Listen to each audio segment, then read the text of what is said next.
Hello, statistics student. In this video, we're going to talk about chapter 1.4, part 2, more example of experiment and statistical study.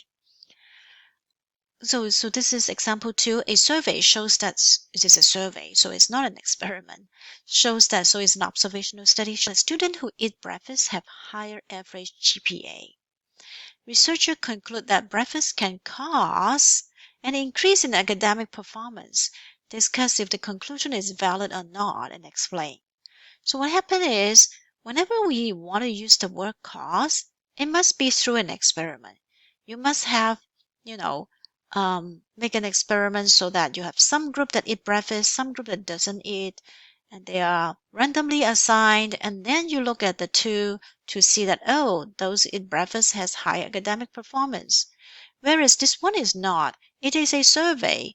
So you would say the conclusion, the results may be valid, but the conclusion is not valid, right? So conclusion may not be valid because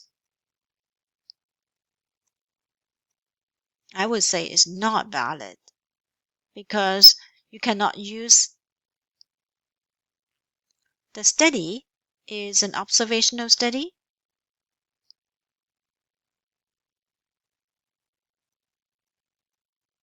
When you are doing observational study, there are a lot of factors that you cannot control, right? So you would not be, so there's no randomized or blinding or whatever. Randomization design is involved. Control design is involved.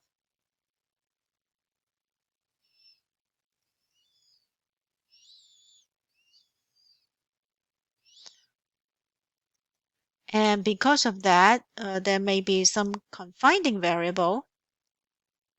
Confining variables are data or finding variables may have influence the response variable. In this case, what is the explanatory? Explanatory is eat breakfast, right? It caused something. You think that it may cause something. Explanatory variable. The response is academic performance. This is the response. But these may not, like the eating breakfast, may not be the real cause for it. Confining variable may have caused the response.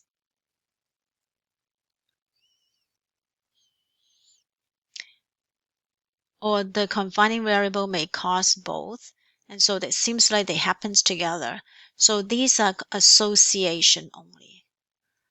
These effects are association only. They are associated. It is not causing it. So being able to recognize that for a non-experimental study, you cannot use the word cause. So be careful of a lot of the headline in the newspaper. When they announce the result of a study, sometimes they insert a statement like this, causes. So you have to look carefully if it is really an experiment. And if it is an experiment, do they have good experimental design that control other confining variable? In this particular case, it could be that students that eat breakfast, maybe they are less busy. They have time to eat breakfast, meaning that they have maybe more well off economically, have more time. So people that have more time and also more well off in terms of having times to study would have a better academic performance. If you have 2 jobs and you're always running around, you don't even have time to sleep, you will skip breakfast. So is the poor academic performance or the low academic performance may not be because of you not eating breakfast, but because of other situation. Okay.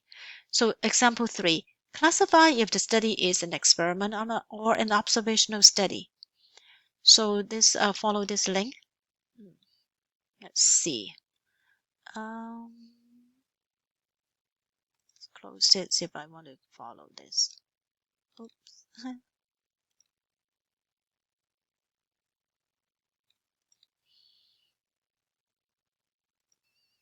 Oh.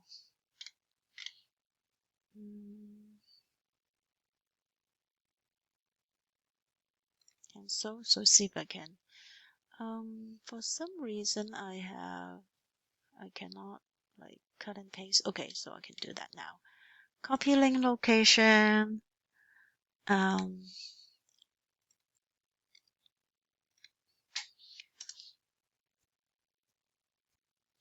So this is a result of a study from about PTSD caused death from heart disease. Study suggests. So they use the word cause. So look at what they do. A new study shed light on the link between PTSD and heart disease. Vietnam veterans with PTSD suffer higher rate of heart disease rate than veterans without PTSD. The more severe the PTSD diagnosed, the greater the likelihood of death from heart disease, the study suggests. So this is the result. This is a summary. And do you think this is an observational study or this is an experiment? That's what this question is about. Make comments. Okay, so maybe we can discuss this in class. Okay, so look at this particular study from the notes, and then we can talk about it. To look at if it's an experiment or it's a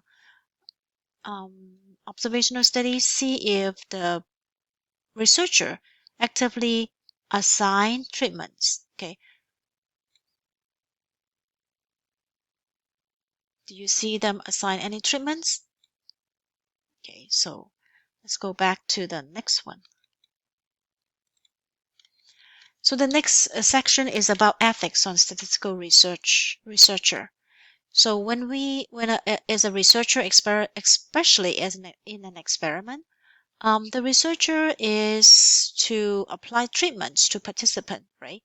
So in ethics, for the common ethics would be the risks associated with the particular treatment should be minimized and reasonable with respects to projected benefits. So if you are not sure about the treatment, you should constantly monitor the response from the treatment, and if it has very bad response, you should stop the study. So this actually pretty very often happens. If you see a particular study, you think that it is safe, but gradually you find that the uh, the group that is receiving the treatment has some bad effect, you should stop them. And you should try to minimize the the risk as much as possible. The second one that that should be practiced is participant must give informed consents. This means the risk of the participation must be clearly explained to the subject of the study. The subject should know about the particular risk, and also they should know about that the fact that they might not be receiving the treatment. Very often participants may feel that, oh, I'm recruited in this study of the new cancer drug or new treatments, I should be better, but they would not be informed that they might be taking they may be taking the placebo, that they might not be being treated. So all these should be explained to the subject of the study, and they should be aware of the risk.